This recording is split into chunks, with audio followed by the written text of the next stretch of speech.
Good morning, students. Today I would like to give you some notes on the Renaissance in England and the Europe all over and its results. It is a part of Unit 4 in British history. The 15th century in Europe was a period of transition from Middle Age to modern age. After the fall of Constantinople in 1453, the educated class, the scholars, academicians, shifted their life to Europe, Germany, Italy, Greece, France, Spain, etc., etc. And as a result, the education in Europe began to enter into a new phase. Critical thinking became a fashion that challenged the superstitions and unscientific way of explanations and social life. Anyway, this Reformation,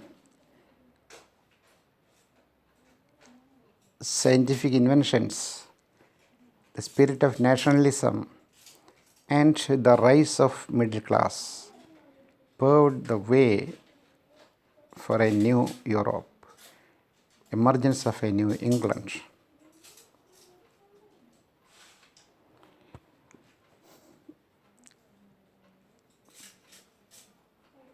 Then, an important event that facilitated this transition from Middle Ages to modern period was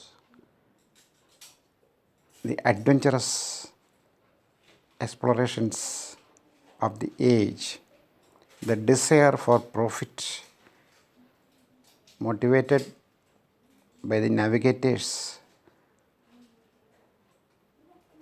and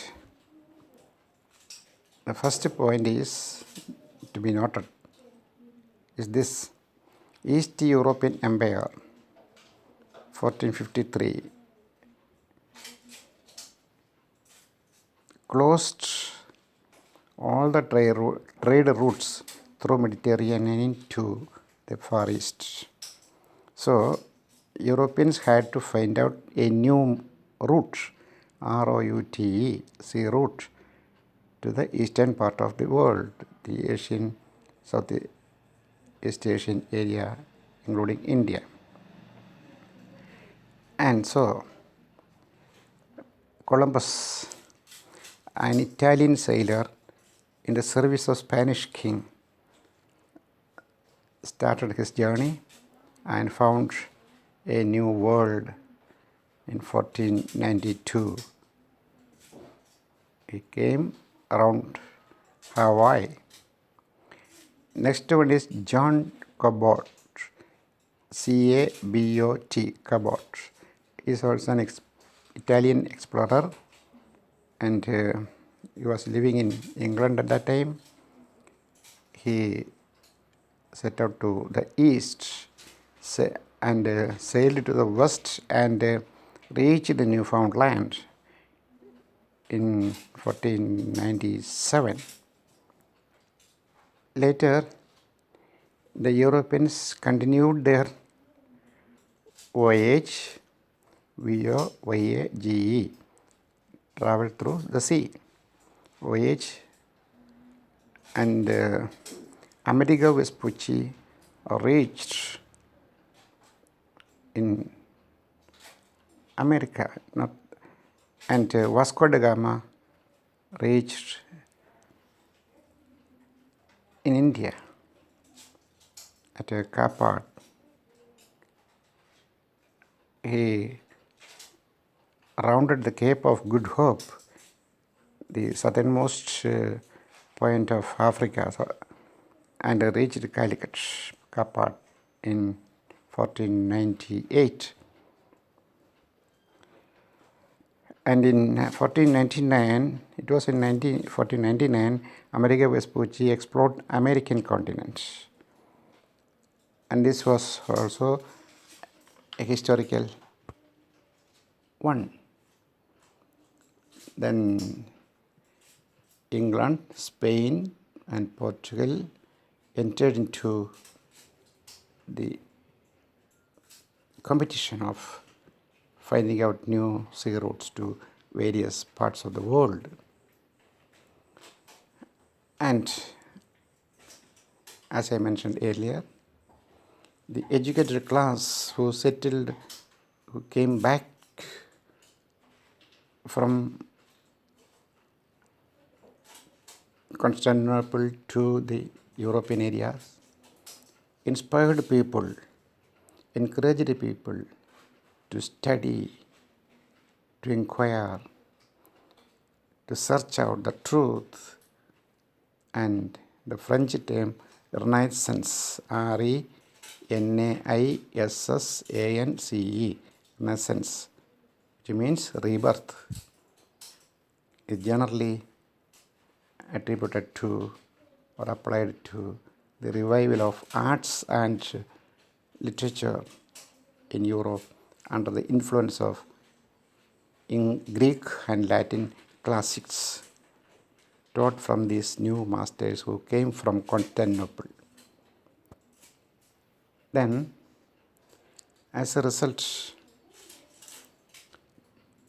the Greek and Italian literature influenced the English literature, English writers also, like any other people in Europe. The new learning spread faster in Europe. It was based on logic. It was based on critical thinking to give the people a new light, this enlightenment. Then they began to burn with the passion for beauty and truth.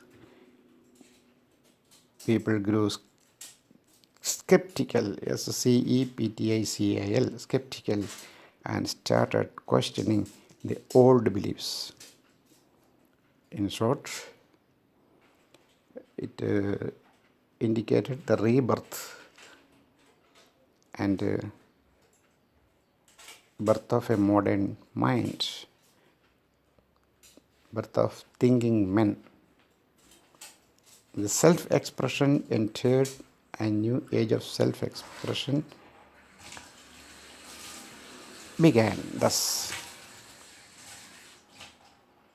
Italy produced great innovations in art, science, and literature. England and Germany nourished a spirit of criticism and inquiry, ultimately led to the Reformation, as pointed out in the short history of British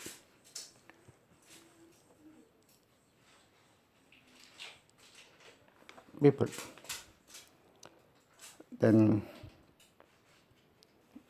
here it is noted, the Renaissance in the largest sense of the term is the process of transition in Europe from the medieval to modern order. Thus noted in the book Handbook of British History by Professor K.M. Abraham.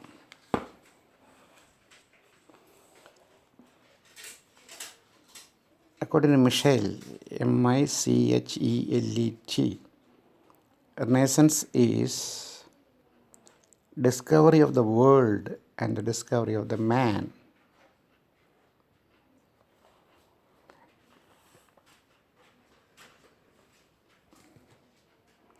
So let us continue Renaissance in England in the next class. This is enough for today. Thank you.